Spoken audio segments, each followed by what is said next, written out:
I never made it, but I know what it takes. I'm motivated by a mix of emotion. Got my statement, and I'm reading it slow so I can understand it fully. Appreciate my stand and go out of this world and ride on time. Okay, we're gonna try something. I have to go to work today. I'm not really feeling too well, but I got in trouble for calling in sick yesterday. So my voice keeps going in and out. I guess if I get everybody sick, then I get everybody sick. We're gonna try something. I haven't tried it since the day before I got bucked off. I don't plan on fully getting on him. I plan on just kind of flexing him in and just leaning on him. I've been working with him every single day with the saddle, putting the sandbags on him. We put a flank rope around his back end and held it there until he quit bucking. He does have a little sore from that because he did jerk the rope out of my hand and then step on it, which tightened it more. So we're putting medication on that. The 2 sandbags that I've shown you guys, I have taken those and put the saddle and the saddle blanket on. I made sure I put a saddle blanket on that was a little too big for him and hung over the back a little bit. And then I put the bags on that end of the saddle pad, and so that they would rub and touch all over his flank while he was working, and I did that until he stopped bucking. So we're getting better. Right now his flank's a little sore, so we're not going to do much with it until it heals. But we're just going to try this, and disclaimer, if I get bucked off, I don't plan on sitting completely on him, but I'll just go with what my gut feeling tells me to do. I just kind of plan on leaning and hanging on and flexing him and rubbing on him, just because I do want to have him broken before winter. There is no deadline really. He's not going home until next winter, probably next summer. You're okay.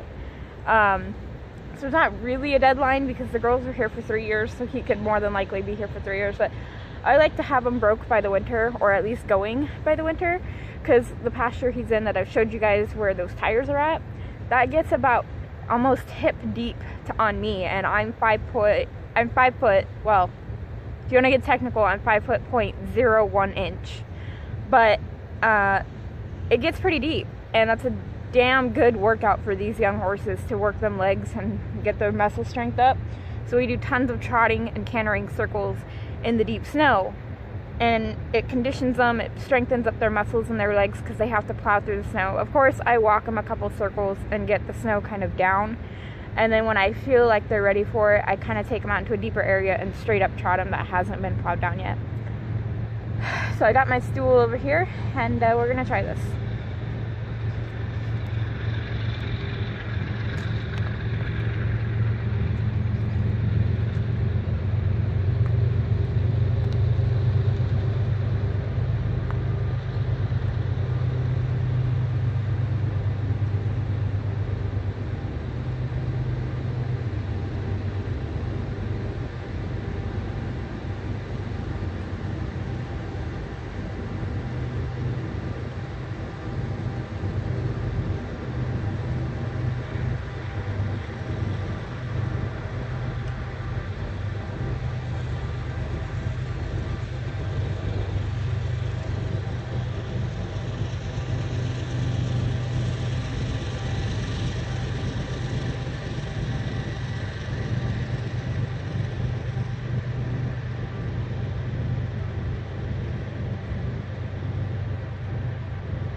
Don't you dare bite me.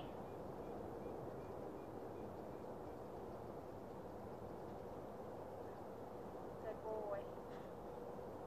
You better not bite me, you'll get popped. You're allowed to smell, but no bite, okay?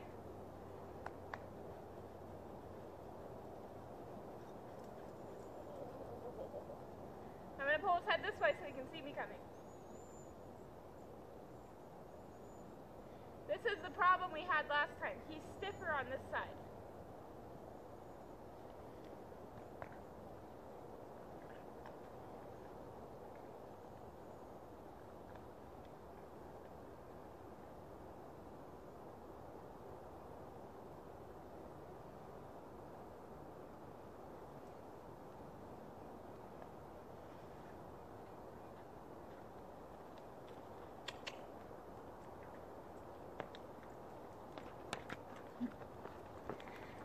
So I'm gonna give him a release for a second, let him think about it, and we'll do it a couple more times.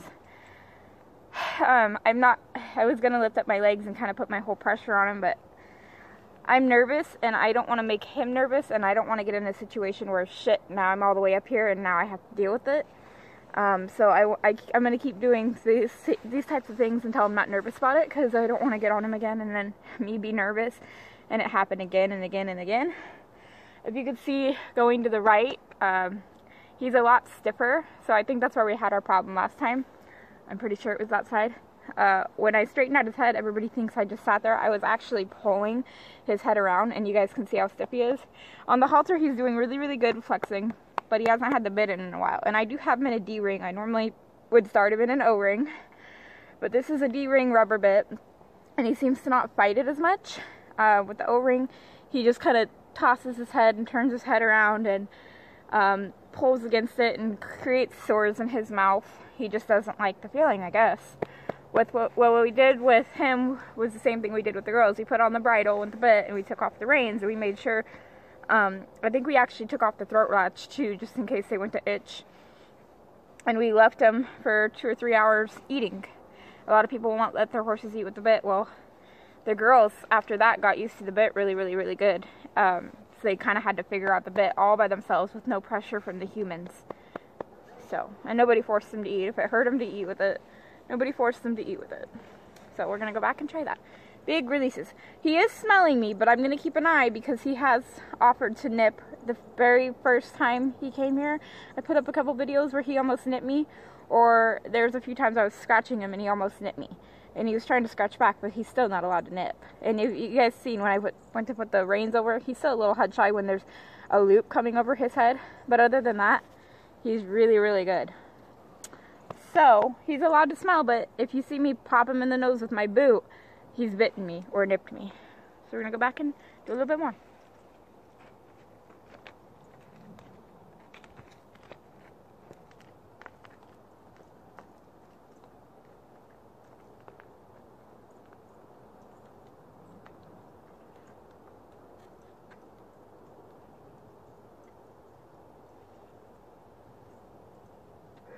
No head raise that time. Bring his head in. Double up the rein. Grab his mane.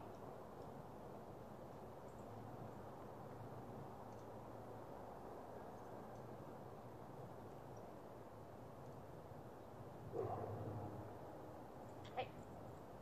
No.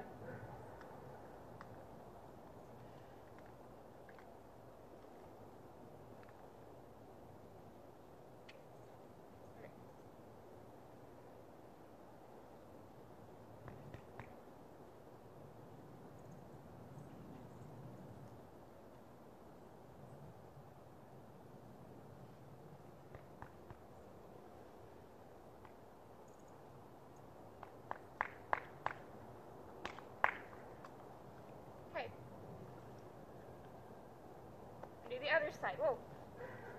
The stool's not very sturdy. I'm going to do his other side now. My bad side.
on me and I'm not liking it.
So I'm kind of getting after him a little bit because when I did this part with the girls, I had him flexed in. They never wrapped their head around me. I have him flexed in at the shoulder right here, and I'm trying to get on back here, and he's taking his head and putting it on top of my legs and my back and my butt. And I don't like that because if he gets spooked, instead of bucking and bolting, sometimes they can bite, and he has proven that he will bite. So I kind of just popped him on the bit. The first time I popped my boot up at him. The second time I just kind of popped up on the bit and made him kind of leave my space. Now this time we're going to end on his good side, which is my good side. If you guys couldn't tell, that was my bad side. And we're going to end on that, and then we're going to go give him his breakfast.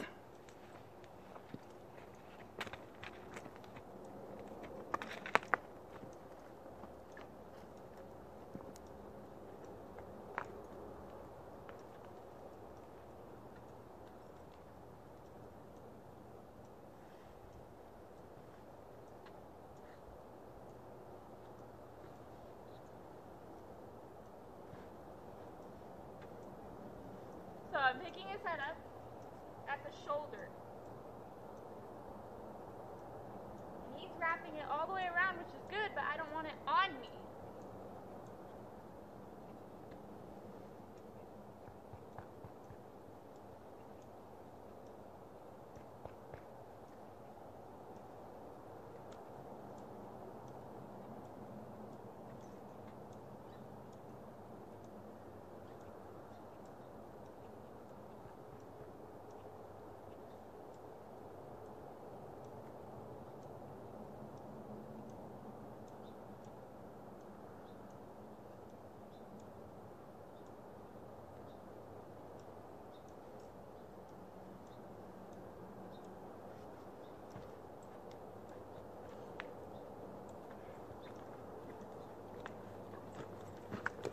So there I kind of just dropped all my weight into my heels.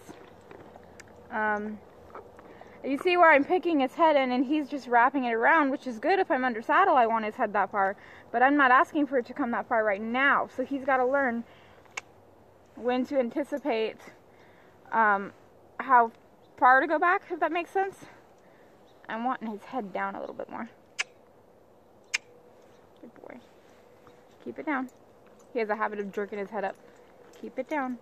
Keep it down. I'm going to keep my hand here. There. Nope, nope, nope. There. Good boy.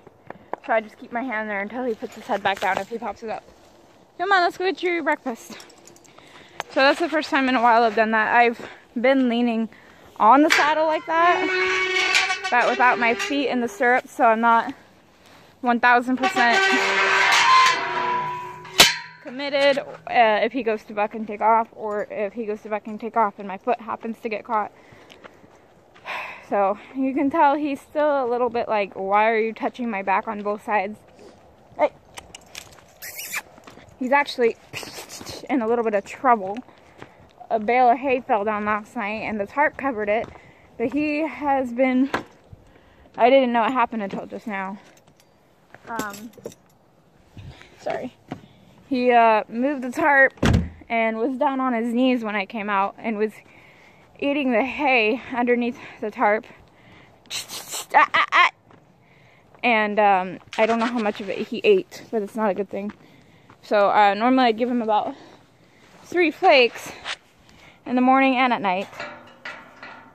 and I'm not going to. He's not taking me seriously. Get out! Come on. So if you push off a horse and they don't take you seriously, move their ass. He's going in the round pen.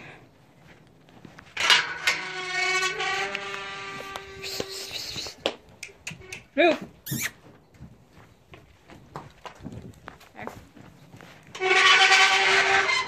So I'll show you what he did. I know a lot of people are going to say, they're just horses, they're grazers, they're hungry. But you still can't allow them to just be reaching under and grabbing things when they want. That's how you get colic. So, let's see if I can set you guys up somewhere. I hope you can see that. So, that bale right there. And see the hay? He got quite a bit of it.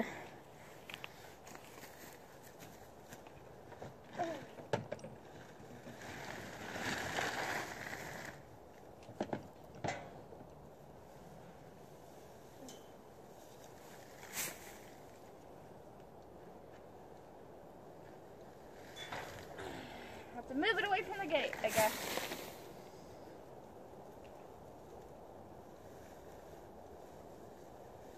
For anyone worrying that I'm breaking the flakes, he's gonna get all this raked up. Not today. When all the hay's gone and they bring another load, I'm gonna rake all this up and it's gonna be thrown out. So I'm not really too worried about the flakes breaking because I'll use the flakes that are still intact, but the ones that are broken too bad, he'll just get another day. Oh, there's one flake. There's two. It's actually 3, I miscounted. It's actually 3 flakes. Alright, let him out to eat. So I don't know, a lot of people would just let their horse kind of do what they're gonna do. The other day he actually came home and he had his head through the hot wire fence. It's not on because the owners haven't paid the bill for it. And he just about broke one of the wires in the alleyway. I had to drive through, and I don't like to, but I had to honk at him with my car in order to get him to stop.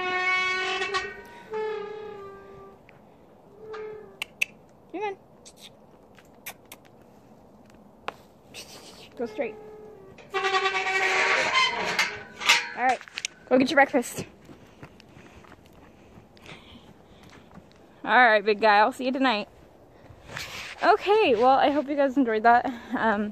Again, I would just kind of hop on and hang on like some people would and let the horse walk around. Since I've been backed off, I have a little bit of nerves about that, and I don't want to transfer that to him. Also, I think that kind of teaches him to walk off when you first get on him. But that's just my opinion. It's a beautiful day. Don't really want to go to work. I feel like shit. I got in trouble for missing 4 days in a month and a half. Which one was a family emergency and 3 were sick days. And they weren't in a row. They were totally randomly sprawled out at the month. And I got in trouble, so hopefully I don't lose my job today. If I do, I will find another one.